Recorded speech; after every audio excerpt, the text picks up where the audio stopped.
Hi there, my name is Troels and welcome to another episode of Soundpaint. In the video today, we're going to take a deep look and listen to our new Epic ensemble, Epic Dhol Ensemble. This is an ensemble I recorded over a decade ago, and it's made out of a variety of dhol drums. If you're not familiar with the dhol drum, it's this sort of large, elongated tube that you can play with wooden sticks on both sides, and it has a very sort of piercing quality. It's actually one of the first instruments in the Indian folklore that we have sculptures of, so it's an ancient instrument and it was played together with the infamous tabla as well.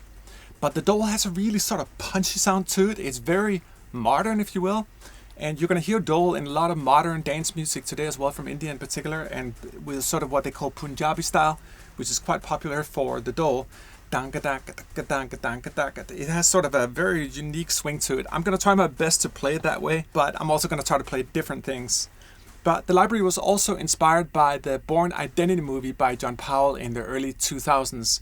Powell used this dhol ensemble, and when I heard it, I was like, oh my god, we got to do that. So we did.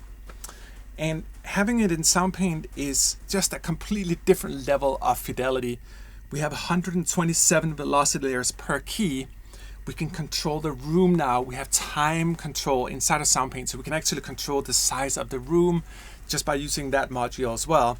And we have all the nuts and bolts that you would find in any conventional engine like Kontakt. In Kontakt you have 10 velocity layers, and in Soundpaint you have 127. And there's unique samples per key here, so you have this massive ensemble of dhols. And as I mentioned, they're also played with wooden sticks commonly. We did that. But we also used other mallet types that are deep sampled across the keyboard here. We use brushes too. We played them with our hands. So you have a much larger array of articulations in this library compared to what you would have with a traditional dhol drum. And it's just fabulously fun to play. Let me just try to play arpeggiation just using the dhols here. In this case, I'm playing them both with a specific type of mallet and our master patch, which contains unique samples per key. And then I'll just make a new groove with the arp as well in real time.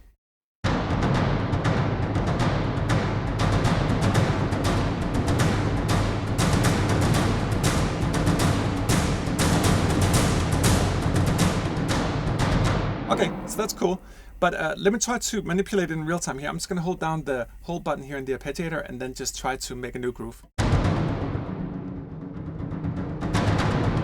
And you can really hear the dynamics.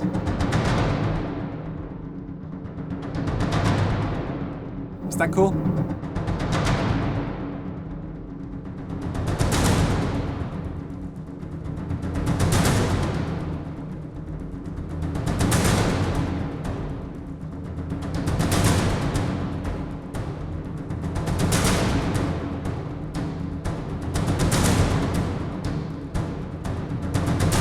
Or we can go like twice as fast.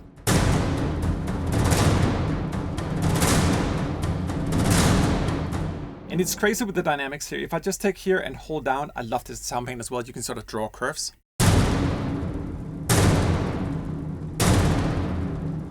You can hear the velocity morphing is so advanced that even stuff like rolls, it just works. And you can make little articulations in the roll too if you want.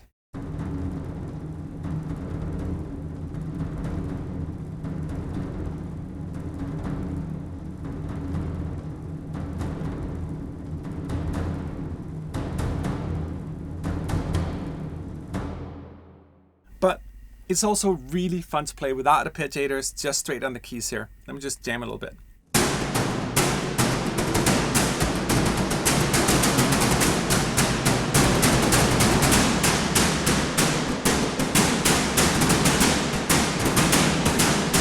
And I'm playing a lot of different keys here. You can also just go more singular.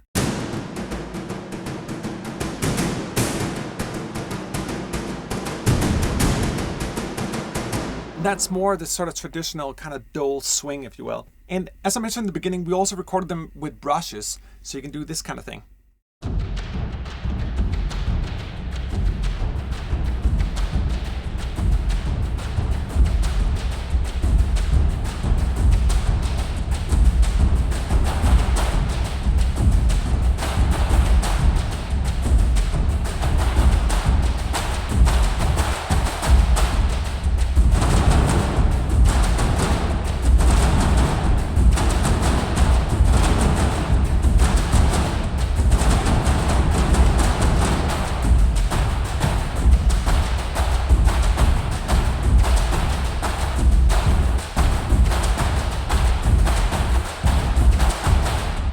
you know, I always talk about the DAW like to be emotional when we use it. This is a cold machine, and though our biggest application in Soundpaint is really to try to make this machine alive, it can be really hard sometimes unless you put your own human spirit into it.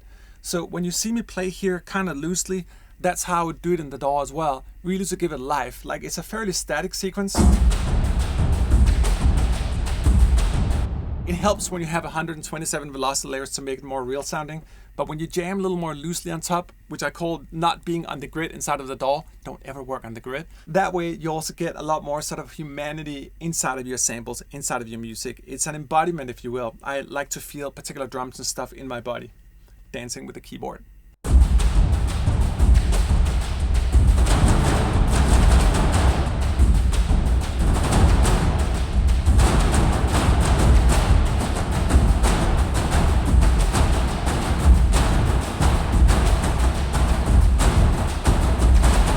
A lot on the ands, it's not so much on the 1 and 3s.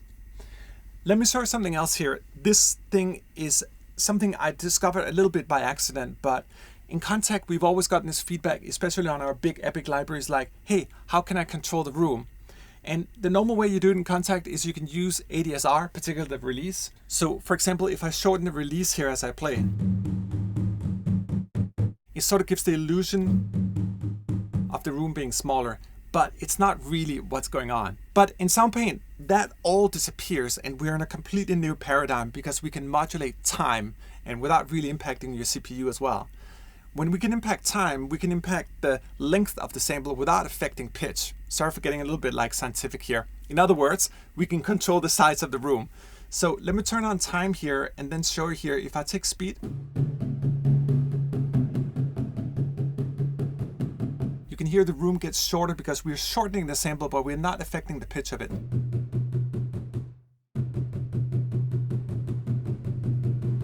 And this Dhol ensemble was recorded inside of a massive church. So the sound is huge and it's really cool to be able to control the room. I remember many years ago at GDC, a good friend of mine, Tom Selter, who's a game composer, was requesting this feature, and his request has always been in the back of my mind. Tom, I guess like 10 years later, it actually appeared to me, we just have to control the size of time, the length of time, and thereby the size of the room. We can also go the other way in Soundpaint and go really big. So now we're slowing down time so we can hear the individual fragments of the natural reverb. It's almost like being out of the Matrix, and you go all the way down and you freeze time, you get this sound. Like, what the fuck? And because we have 127 velocity layers, we get new time frozen fragments every time.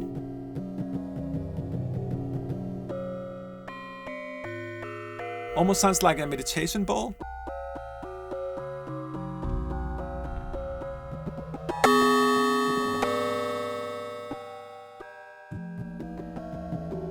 And we can take the time again here and go back to reality. You can also right click here and assign it to your mod wheel here. And now I can control the length of time on my mod wheel. Cool, let me try to shorten it here and play a little bit.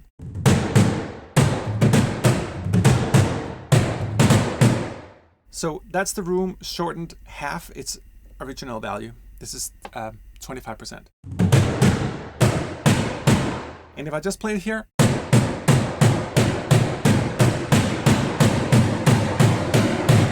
can just hear the room gets wider and wider because we are spreading out, we're stretching time back to normality again. And then of course,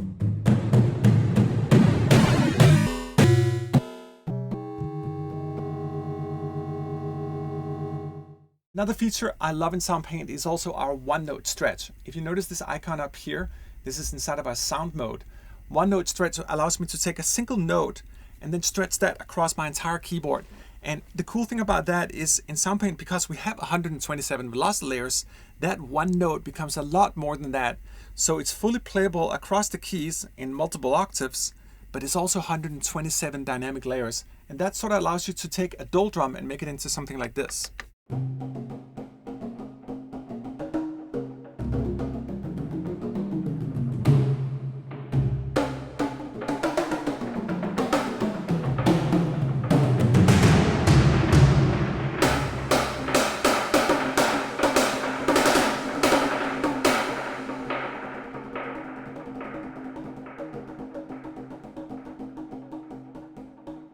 And another example of the joy in Soundpaint is that when you play something with brushes, they can have that very sort of thin, beautiful, I don't know how to say it. It's almost like when you test a microphone, you have that sort of sound in front of it. It's like delicate paper, whispery kind of sound. A little bit of that metallic stroke to the skin of the drum.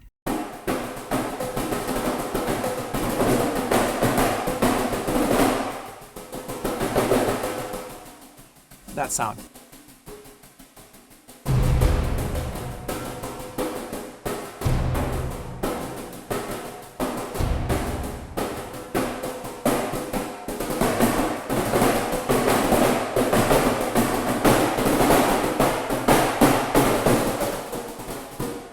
That whole dynamic range, best described just by doing this here on the arp.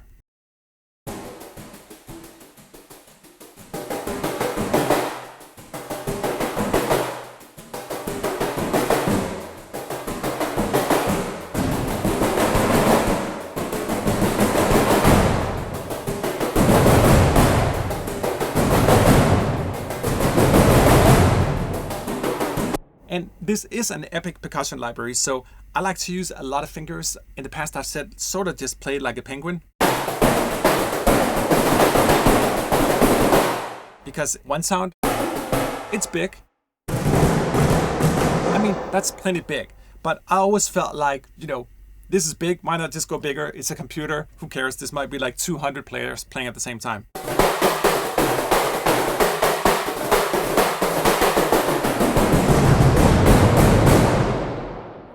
Or, something like that. We also have natural crescendos in the library.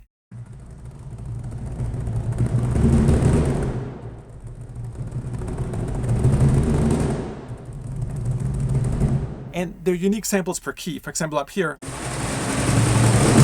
more of that sort of snare quality.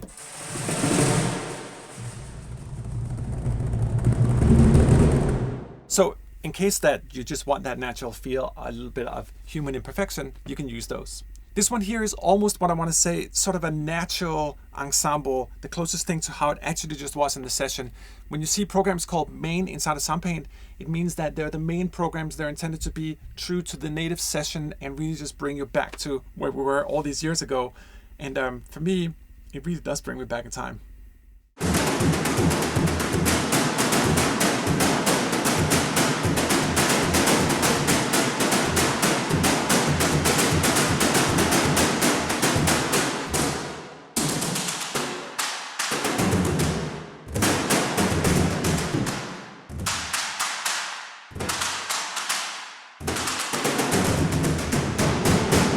And that's that sort of penguin playing again. Up here, you got this sort of clacky sticks and clacking the sides and the rims of the drums.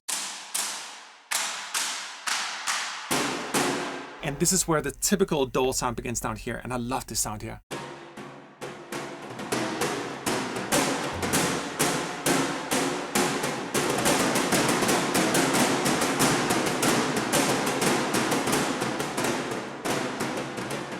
That's the real sound of the Dhol.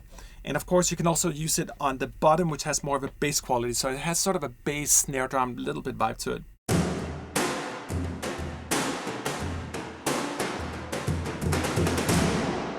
And inside of the arp, and this is actually a good way to demonstrate it, just check this out here.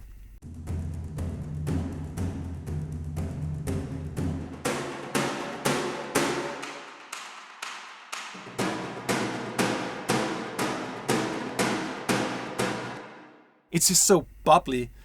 What we just saw was me just playing a single articulation here, but because we have 127 layers, it's so real, it sounds real human.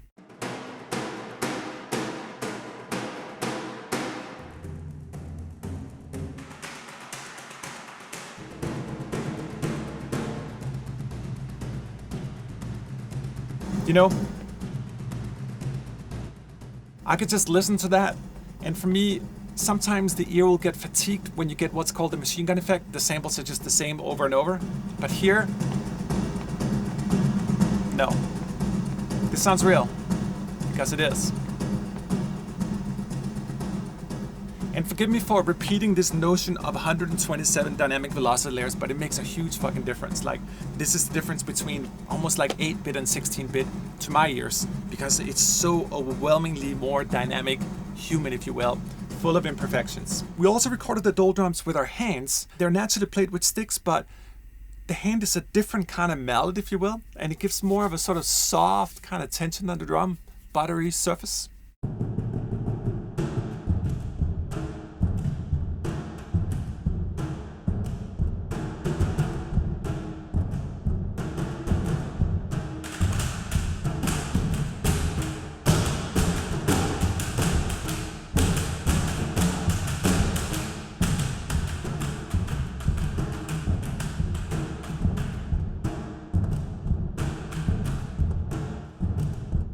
You can hear that sort of soft, clappy, slappy kind of sound, but it's not piercing like the stick. It has a soft attack on it. And with percussion, for me, the attack is almost the most important thing because it's the first thing that hits our ear.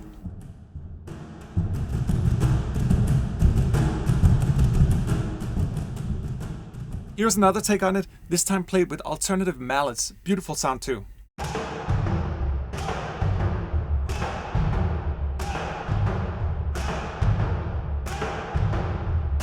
And you can probably hear there's a little bit of yelling going on. That's me and a bunch of other guys just yelling out in the church that we recorded in, just to give it that visceral kind of spirit. I like to put yells in the libraries. We also have it in our taikos. Next up are 3 of our main master patches. These are patches where I sort of took the library like it was intended, mastered it a little bit inside of the engine, a little bit of compression, a little bit of EQ, but this is really native to the sound, that Epic Dhol sound.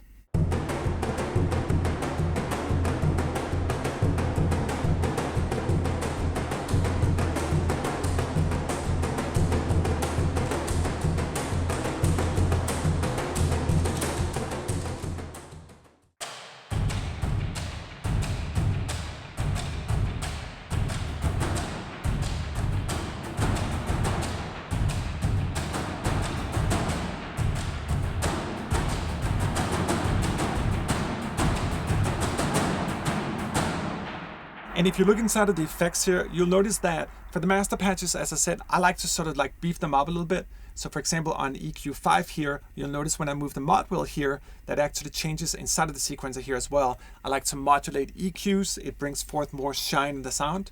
That runs into a LA2, then back to another EQ as well. That's also moving a little bit, deepening both high and accentuating both the low and the high frequencies here. And then we also have a BPD delay in the end here. It just gives a beautiful sort of vintage and modern combination at the same time.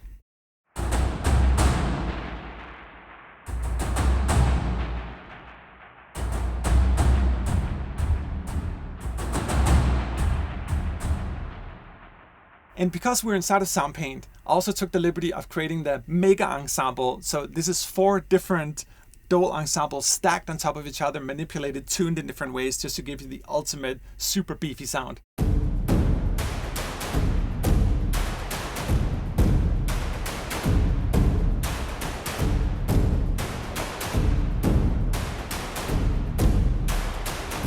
And here is another modern interpretation of the Dhol.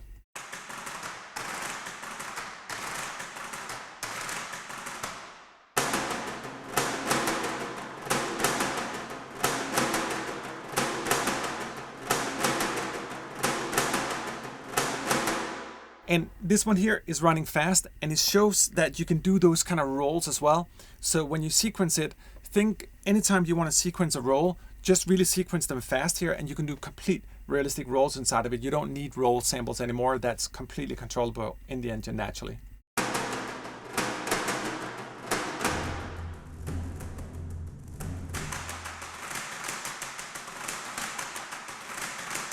That'd be like the tightest ensemble in the world.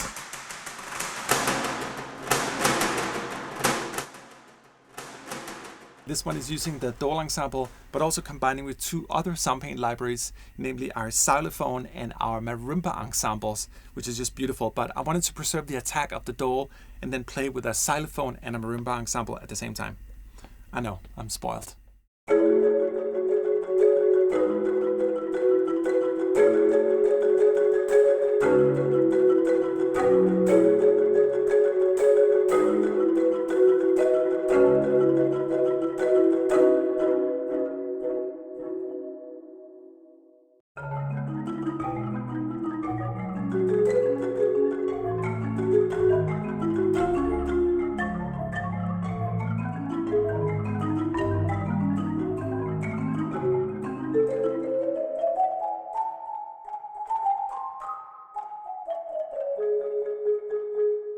It's just so sweet. Like you get this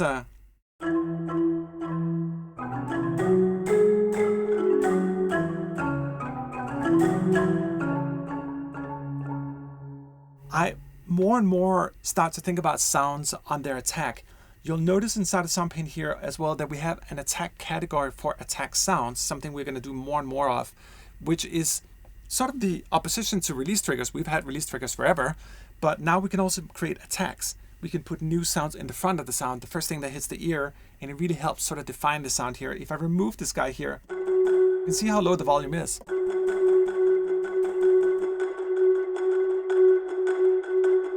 It's not totally the same, right?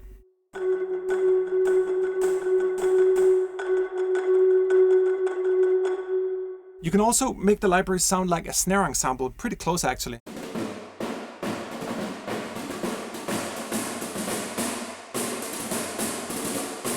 Orchestral snares. They're virtually the same thing. The skin is very similar to that of an orchestral snare, but the body of the drum is bigger. So you get a little bit of that sort of tonal element on the back. That sound. Sort of more of a body to the snare. Here's another one.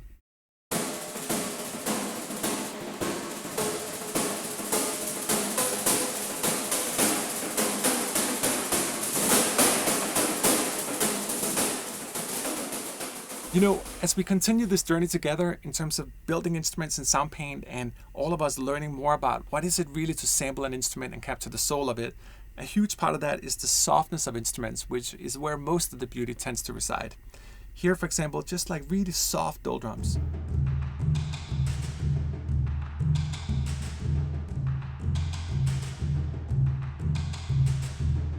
You know, that in itself can still be big.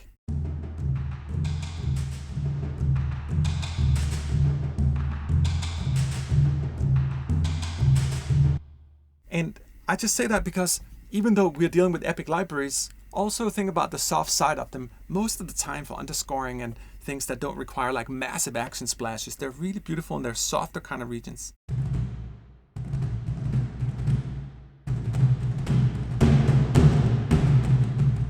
That kind of sound, the sort of looseness, the loose slap clack of a couple of hands.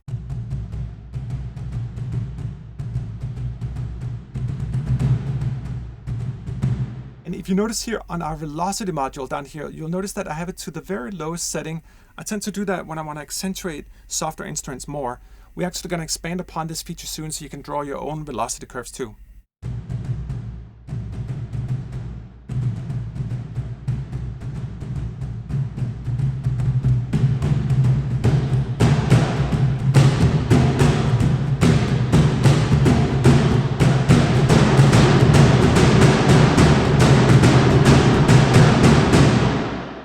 Just that amount of velocities. You can almost not touch the drum. So soft.